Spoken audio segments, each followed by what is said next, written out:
Hello everybody, welcome to the Ask Me Anything for the CrossFit Linchpin private track Facebook group.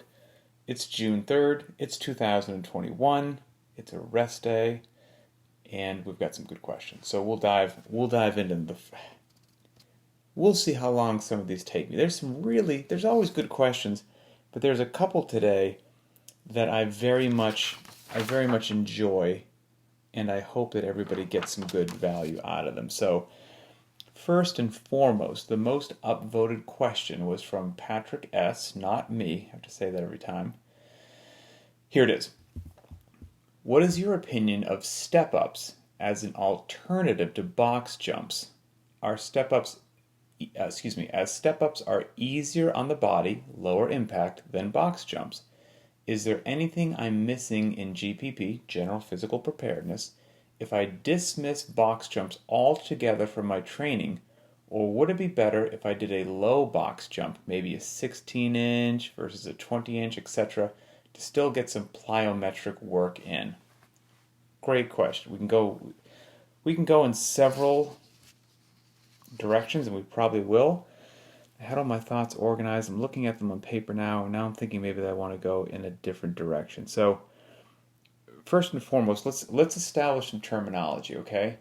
Because plyometrics and box jumps get thrown together back and forth. And there may be some overlap, but there's also a distinction as well that might be helpful. So, I did a podcast a while ago with a good buddy of mine by the name of Joe Westerlin. Smart individual, owned CrossFit Omaha for many years, very talented coach, one of the people that I like to reach out to and just have conversations with and make me better at what I do and all that good stuff. And we had him on, I think it was about jump training and things of that nature in a previous podcast. But here are some excerpts from a conversation that he and I had that I think will be helpful in kind of just defining some terms here. So, he says basically, technically, if you rebound off the floor, so you do those kind of rebounding box jumps, or those pogo box jumps, if you will. Technically, if you rebound off the floor, then box jumps are plyometric. If you just step up and step down, or if you jump up and step down, then they are not. With that being said, the other way to look at it is this, that the original inception of plyometrics had the goal that the athlete would land from a certain height and then explode upward with as much speed and as little time on the ground as possible. So if you can picture that, the athlete could be starting not on the floor, but starting actually standing on the box.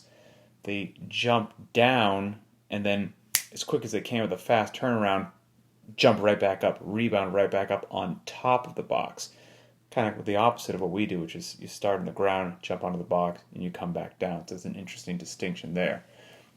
So even when doing the pogo style, just rebounding box jumps, if the goal or focus is the accumulation of a bunch of reps and conditioning, which it frequently is in CrossFit workouts, it's a higher repetition, and we do it more as a conditioning component, versus what would be considered the speed and power production of what I said a second ago. You're doing a much smaller number of repetitions, maybe starting at the top of the box, rebounding off the floor, and then landing again at the top of the box. So that would be the speed and power production. Then you might get some of the effects of the plyometric training, but simply stated, it's not the mindset and not the focus that it would be in a fast, rebound, explosive, intentional sort of deal that you would do with more classic plyometric training versus higher repetition rebounding box jumps that we do more as a conditioning piece in a multiple round CrossFit workout. The other thing that we spoke about was jump training versus plyometrics, which is a bit of a distinction there as well. And so, for example, if you were just jumping as high as you possibly can onto a box, then this would be considered jump training. On the other hand, if you were to jump off a 20-inch box, land on the ground, and then quickly jump as high as you possibly could onto another box, well, now you have plyometrics. So a lot of that explosive power and rebounding can be one of the big distinctive separating effects between using box jumps as a conditioning piece in a workout, what could be considered just jump training, and what could be considered plyometrics. Yes, there's some bleed over and some overlap, but I think it gets thrown around regularly. So getting back to Patrick Stark's question, what's your opinion on step-ups as an alternative to box jumps? Okay, they're easier on the body. Am I missing anything? Can I still get in some plyometric work? So now I think we kind of understand the way that we use box jumps traditionally in CrossFit workouts. And so the nature of the question, or in essence the question is he missing anything by no longer doing box jumps and doing step-ups? So one of the solutions that he offered was, well, I could potentially just do box jumps with a lower height. So Patrick, since you're offering that as a solution in your question there, I tend to think you wouldn't have offered that if a lower height didn't treat your body well. So I would say if you can jump on a lower height box, that's great. And I think that would be a great intermediary step between just simply eliminating box jumps from your training regime and going to step-ups. Let's say that any sort of jumping like that just did not treat you well, period, end of story. Well, that's a different conversation. And then maybe we can go ahead and have the box step-ups would work just fine, because especially if you could keep a decent cadence, you could get the bulk of what we're looking to get most of the time in a CrossFit workout, which is we're using them as a conditioning element, not so much a huge producer of explosive power that you would more so in a plyometric setting. So yes, you could go ahead and do that. But I do like your solution of the lower height if that was possible for you, because if it treated you well, if it was safe for you, all the common sense metrics that we would want to have in place that would make a decision when we wanted to benefit the athlete, then it would be great to be able to retain some sort of jumping in your training compared to just the step-ups, because that would be maybe one of the things that we could make a good argument that you would be missing. With some jumping and some rebounding, much like we do when we just do box jumps in CrossFit workouts, you do get some good positive, you have to focus on knee control, position, stability, all those things are taxed, demanded, and strengthened during landing and deceleration and jumping back up to the box again. And you're not going to get it to that degree on a step up. So there's an argument that could be said there that if you can jump, even on a lower height, that'd be a wonderful thing to work into your program. And jumping just by its very nature is obviously going to be, even though it's not as explosive and power focused, the jumping that we do as a conditioning element in CrossFit workouts as classic plyometric training, you're still jumping. So you're still doing more of an explosive and powerful movement, even with the box jumping we would have in a multi-round CrossFit workout, compared to what you would get in a step-up. So that would be yet another benefit to potentially continue jumping if it treated your body well. And then obviously, if you're jumping, both feet are leaving the earth at the same period of time, you have to go ahead and land in some sort of a manner that you're balanced and not going to tumble over. So just again, by its very nature of jumping versus stepping, you're going to get a lot more demands of balance, coordination, accuracy, agility, developed and taxed more on a box jump compared to a step up. So, if done properly, that'd be a great thing to have in your regime. And all of those elements that I just said right there, especially the control, the position, the stability of the knee needed to jump and to land safely and effectively, well done at a proper rep scheme, at a proper intensity, can be very strengthening and therefore preventative of injuries by developing the strength around those joints needed to have dynamic movements such as that. That to some degree you wouldn't get with a box step up as well.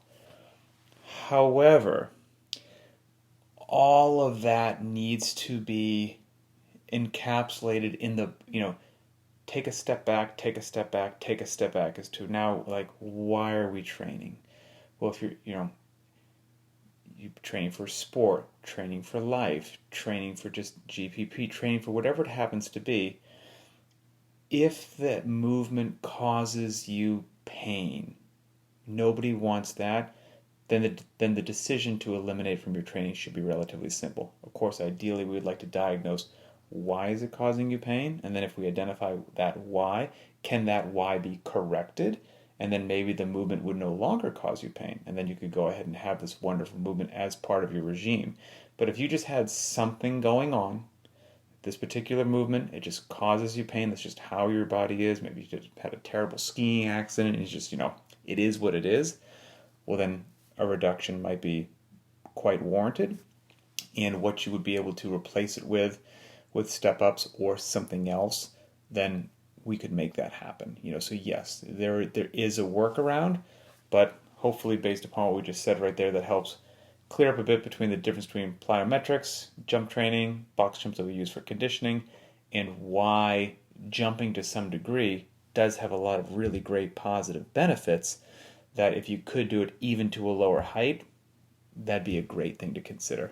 And I will say for me personally, when I do box jumps, I jump up and I step down.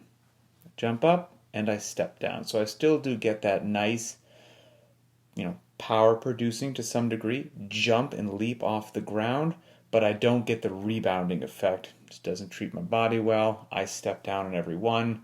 I'm going to be okay. Fitness is going to be achieved. So all things have to be tempered by what the athlete has going on, what your goals and desires are, and what makes sense for you in the long term. So hopefully that helped. Next one we had was from, another good one, from Kyle. Kyle G. Kyle, where are you, sir? Here we go. Great one. The 2 weeks before and after Murph, I find myself using my weight vest. Then I pretty much hang it on the shelf for the next 48 weeks. What would be a good protocol in adding a weight vest into the workout routine? How often, movement specific, etc., etc.?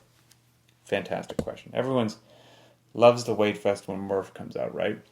So, I'm looking out my front window right now. The UPS guy is walking up and my dog is in the front yard. Is my dog going to be kind and courteous to him?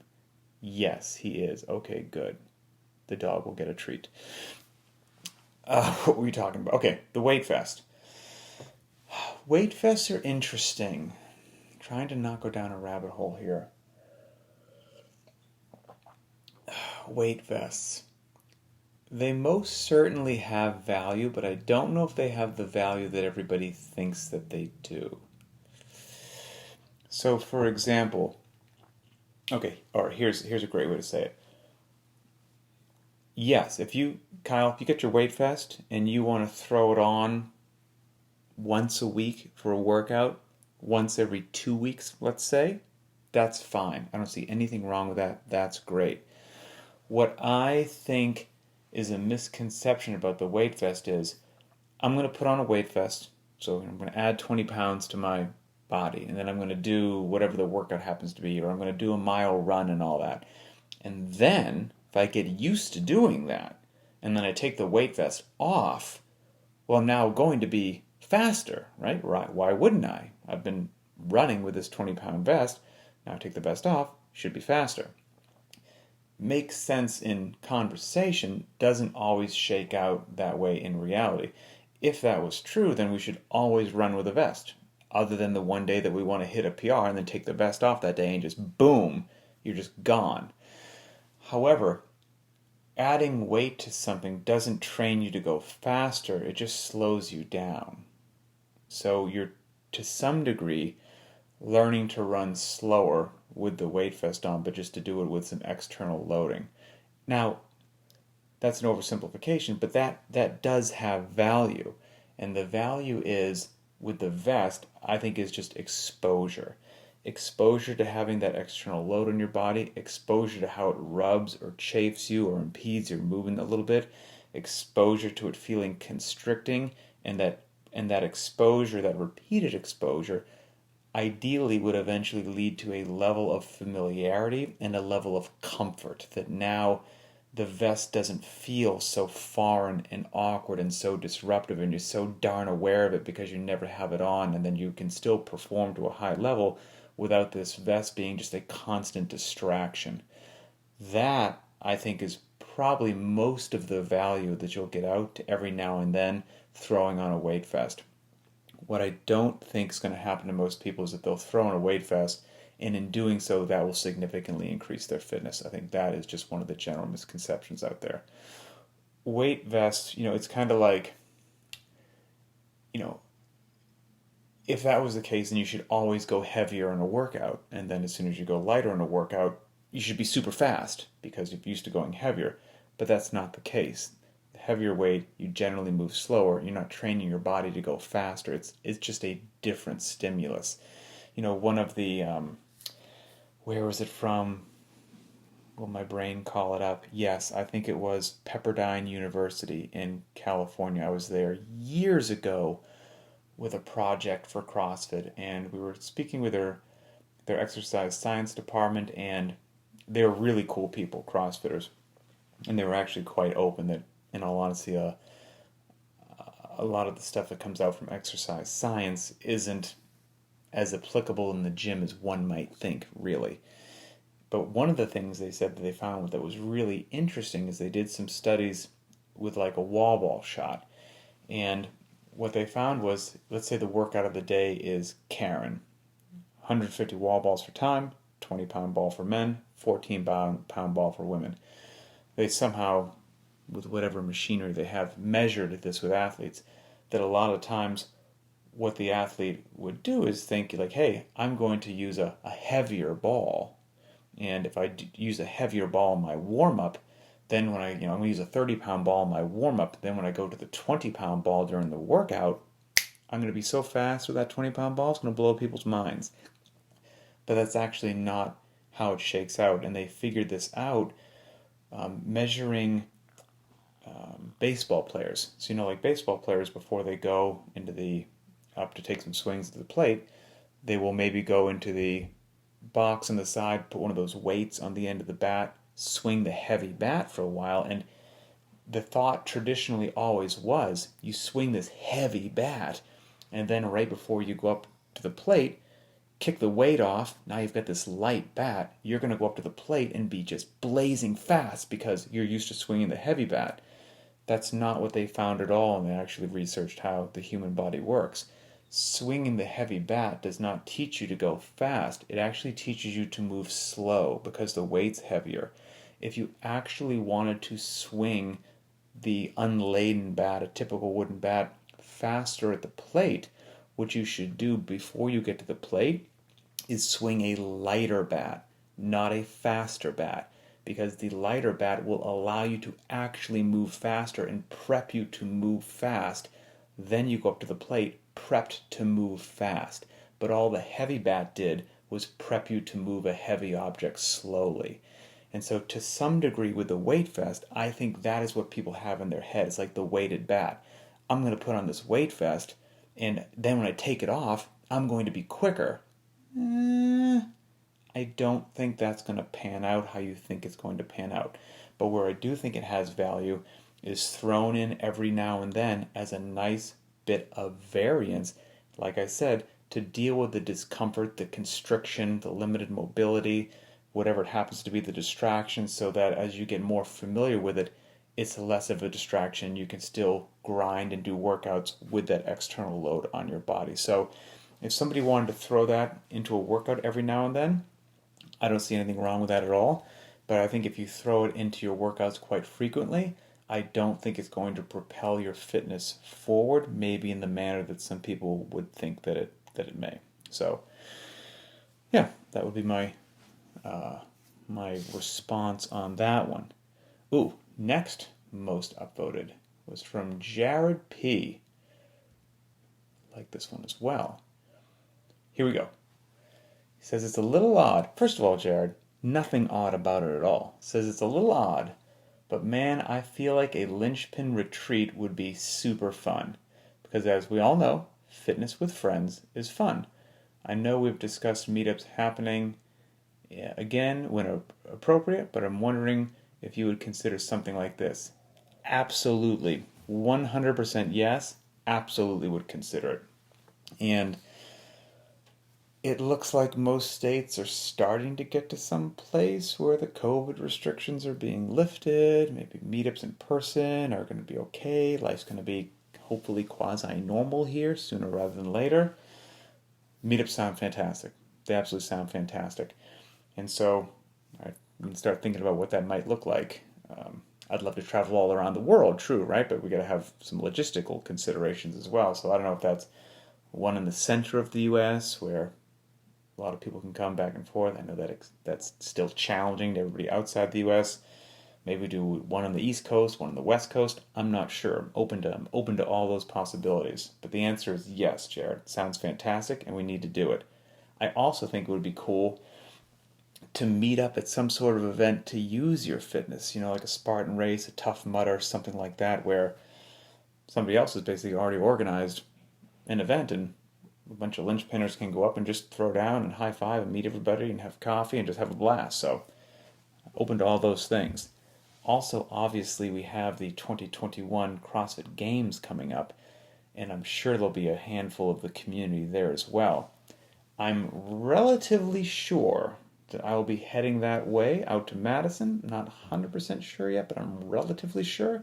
And so if that's the case, I'll also keep everyone posted, and we've got to get together. We got to get together one way or another. It has to happen. So, yes, Jared, the answer is a big yes. And I might rope somebody into being a point person on that, some volunteers. Okay. Next question. Ooh, another good one. From Dan L. Here we go. Dan asks, what are your thoughts on quote-unquote dropping off during intervals? Meaning getting progressively slower.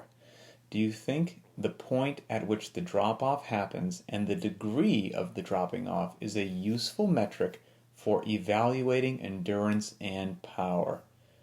Great question. Let's go ahead and just take a little walk in this rabbit hole for a second. So for intervals, first of all, here's my initial thing. I've said this before and it bears repeating. Everybody should go on to the interwebs and look up CrossFit Journal issue 56. It's from April 2007. And in that issue, there's an article entitled Rest and Recovery in Interval-Based Training. Fantastic. It's only 5 pages long, okay? And the last page is like 2 paragraphs. So it's basically 4.5 pages. Great read, and it'll be very informative and illuminate a lot of these points. So the workout I was going to use as an example is also used here in the article, so it works great. I was going to say for intervals, let's think about everybody's favorite 3 800-meter repeats. And then, Dan, your question about dropping off, before this article even popped back into my head, I had several things that just came to my mind. It was, okay, dropping off, meaning each interval is potentially slower than the one before. And the question could be why, and it could be for a multitude of reasons. Did you try to set a lifetime PR on that very first interval? Never before in your life have you run that fast. Well, if that's a brand new PR, the chances are you're not going to match it time number 2 and time number 3. So there most likely will be a drop-off. That wouldn't be interesting or alarming in any kind of way, shape, or form. That would be expected. You could be dropping off. I thought we'd have to identify, was it an issue where you didn't have enough speed, or did you not have enough stamina? Because there's a difference there as well. And after the difference is identified, the difference could be remedied in various ways as well. If it's an issue of speed, can't maintain that speed, and you have to actually get quicker, but you're taking plenty of rest, that's not an issue. But even with plenty of rest, your speed falls off, well, we've got to get you faster. And we can do that with 50s, 100s, 200s, 400s, more shorter distance, higher intensity, higher speed work, and then try to transfer that over into the 800s, for example. You may be dropping off because you're not actually giving yourself adequate rest time to recover between each one of those 800 meter repeats. If you weren't giving your rest period what it needed, then it absolutely would make sense that you're dropping off there as well. So it could be any one of those things. It could be a number of things. So specifically, a good thing that illustrates this is a couple paragraphs. I know nothing makes for a great show like somebody reading from a piece of paper. My apologies. But the information here is so good and so spot on for Dan's question that it's worth just, listening to my voice here for a couple minutes. So this is starting on page 2 in the second column near the bottom on that article that I mentioned a second ago entitled Rest and Recovery in Interval-Based Exercise. So here we go. The author says, let's start. Now, the times might be a bit off, but you'll get the general concept, especially when it relates to dropping off. Let us start by looking at the workout of the day that requires 3 800-meter sprints. Let's assume that each 800-meter effort will take the athlete 3 minutes. We can estimate that around 40% of the energy required for each 800 meters will come from the anaerobic system. Because of this reliance on the glycolytic system, an 800-meter run produces a considerable amount of lactic acid accumulation in the primary muscles involved in the run. And if you attempt to run again too soon, aka not resting enough, not enough of this lactic acid will have been cleared from the muscles. If the accumulation of lactic acid gets too high, the increased acidity in the muscle is going to result in local muscle fatigue, and the muscles affected will start to lose power, i.e. contractile force, and coordination, which will directly affect your performance. Remember that lactic acid can be used as a fuel only if sufficient oxygen is available. If enough oxygen is available, as it will be when you are resting between efforts, the lactic acid will either be used for energy in the recovery process or re-synthesized back into glycogen. So resting is absolutely mission critical, and most CrossFitters hate resting and don't rest enough and actually think they made the workout tougher by resting less, but they did not.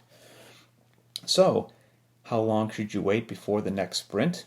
Table 3 shows that the rest could be as little as 3 minutes, aka a 1-to-1 work-to-rest ratio, or as long as 6 minutes, a 1-to-2 ratio. So think about that for a second. Again, in this example, we're assuming that the athlete had a 3-minute 800-meter run. And they're saying that you should not rest any less than 1-to-1, 3 minutes. You have to hold most CrossFitters at gunpoint to get them to rest 3 minutes, let alone you might want to rest all the way to a 1-to-2 ratio, which would be 6 minutes. A CrossFitter standing around for 6 minutes, I don't know if I've ever seen that. But if you want to actually prepare your body properly so that you can go ahead and do the next interval in a relatively decent high-intensity manner, the rest is critical. So in regards to referencing your question and dropping off between intervals, one of the initial things that I would look at is what does your rest look like, and are you actually giving your body enough rest to perform once again? So, okay, now they changed the ratio to a bit of a faster runner, but stick with me. So here we go.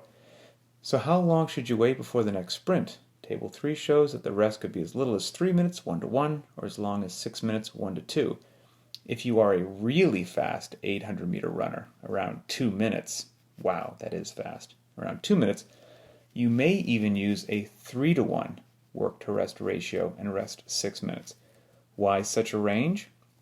Well, if you really want to develop a sense of a fast 800-meter pace and want to get your best times for each exercise interval, then you need a longer rest.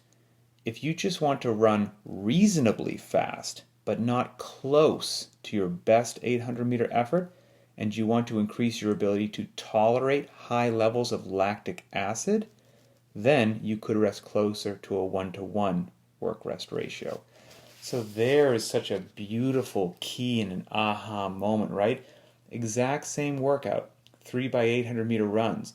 But whether you choose a 2-to-1 ratio or a 1-to-1 ratio changes the entire dynamic of the workout. Are you looking to get a full recovery and have speed once again be at the top because you're fully recovered? Well, that 2-to-1 ratio is going to be your friend if that's where you need to be. But for you, maybe your speed's fine, but you need to work on your stamina and pushing through when your legs are still full of that lactate. Then a 1-to-1 might be just where you need to be.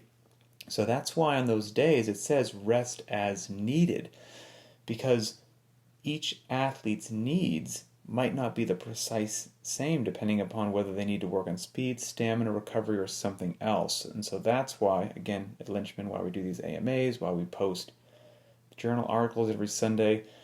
An educated populace, an educated community, understanding the why behind what we do and why we do it will allow everyone to make a better decision and drive their training forward. So absolutely love that question, Dan. It's a fantastic question. Okay, final one is from Keith B. And then I've got a couple cool shout outs that just made my day here. Keith B. Okay, here we go. Of the last 10 books that you've read, your top 3 recommendations are what? All right, I'm a total book nerd, so this question sucked me in, and luckily it got upvoted enough. So one of these 3 that I suggest is in my last top 10 that I read. The other 2 have been outside of my top 10, but they're standouts, and I would recommend them to anybody, no matter what. They're all nonfiction, because I love nonfiction. The first one, this is in no particular order, by the way. First one, if you haven't read it, I know a lot of people have, but there's probably somebody out there that hasn't. You've got to read the book Unbroken. Phenomenal. So if you look up Unbroken book, I can't remember who wrote it, but you'll find it. It's Unbroken, a World War II story of survival, resilience, and redemption. Get it immediately. The next one I would recommend is entitled Endurance, and it is in no way, shape, or form about running.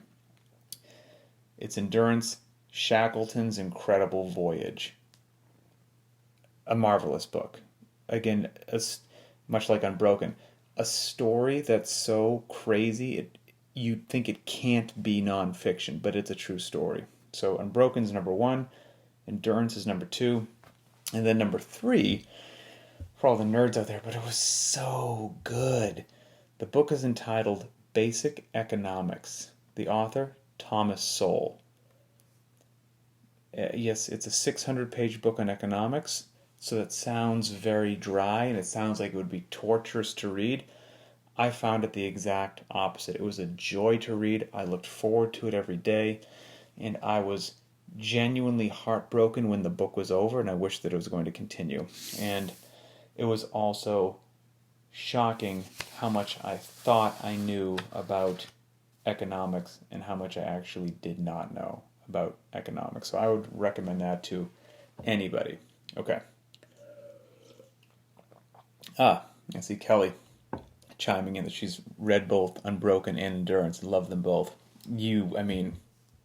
It's one of those books where I wish I could snap my fingers, forget that I'd read it so that I can read it again for the first time. It's phenomenal. Okay, some 3 fun shout-outs at the end from the Linchpin community. Number 1 is from Amanda. This is from a couple months ago. But overhead squat, she got a 30-pound personal record on her overhead squat. She says she's never really trained overhead squat before starting Linchpin. And she went ahead and did 175 pounds for a single. That is a crazy overhead squat, especially for somebody who'd never overhead squatted before. So congrats. Throwing 30 pounds on your previous lift is insane. Okay, next one is from Jennifer M. And she says, so we did a workout a while ago entitled McGee. It's a hero workout. It's a 30-minute AMRAP. It's got heavy deads, it has 13 push-ups every round, and it has some box jumps in it. So Jennifer says, I'm so excited right now. I typically scale push-ups to a box. During the warm-up today, I decided to try a push-up on my toes. I did it and it felt easy, so I decided I'd see how far into the workout I could get. I did all 10 rounds on my toes, so I got 130 regular push-ups. How insane is that? From not being able to do a push-up to having to scale push-ups to just, doing the scale on a regular basis and probably not even realizing how much scaling does help you progress towards the actual movement. And then you try it one day and you do 130 of them in the workout. So scaling is cool. Scaling works. Most of us should scale more frequently. So Jennifer, congratulations. It's phenomenal. And the last one. This made my day. So this is from Joseph. And Joseph is a FedEx driver. And he posted in the Private Track Facebook group yesterday. He said, okay, so I got my first flat tire on the job. So his FedEx truck got a flat tire full of boxes that everybody wants delivered. Just can't sit around, so I went ahead and delivered to my next stop, which was a half-mile down the road. The package that he had to deliver a half-mile, which he now did by foot, bear in mind, because the truck is disabled, weighed 70 pounds, aka 31 kilograms for the international folks. This is why I fitness almost every morning. I didn't do it this morning because my body's still sore from Murph and a full day yesterday, but hey, fitness was achieved. And he's got a photo of him with the box on his shoulder, and it looks like it says on the side of the box, it's like a plow, like a snow plow that goes on the front of an ATV or a four-wheeler. So it's not some small, light box. Like you said, it's a 70-pound box that he just went ahead and threw on his shoulder and carried a half-mile down the road to deliver the package. Talk about going above and beyond. How amazing would you think your FedEx driver is if they, delivered something to your front door, you look outside, you don't see the truck anywhere, and you're like, where's your truck? It's like, it broke down about a half-mile away, but I figured, you still want your package, so I personally just lugged 70 pounds a half-mile down the road for you. Have a good day. How awesome is that? How phenomenal is that? Talk about real-world fitness. So, Joseph, great job. It just warms my heart that we've got good people from the Linchpin community all around the world making it happen, making the world go round. So that's it. Another Ask Me Anything in the books. Enjoy the remainder of your rest day. And of course, we'll talk soon.